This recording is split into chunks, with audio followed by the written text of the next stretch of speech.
যে সমস্ত চাষি ভাই বর্ষাকালীন এই সাদা মাখড়া বেগুন চাষ করেছেন, তো 10 গুণ বেশি ধরন পেতে আর গাছে এমন জালি দাঁড়াতে আপনি কি করবেন?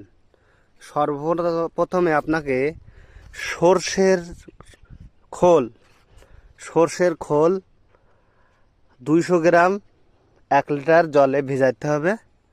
ভিজিয়ে তারের যে পানি থাকবে, অর্থাৎ সেই ভেজানো খোলটা 2 দিন পরে ভিজিয়ে রেখে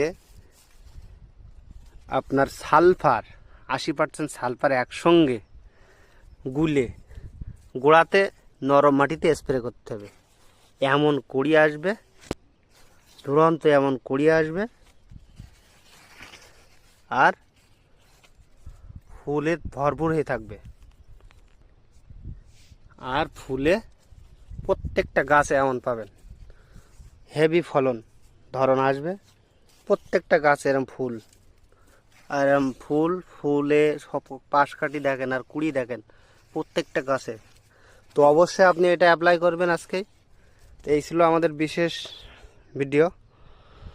ধন্যবাদ কৃষক বন্ধু চ্যানেলের সবাইকে।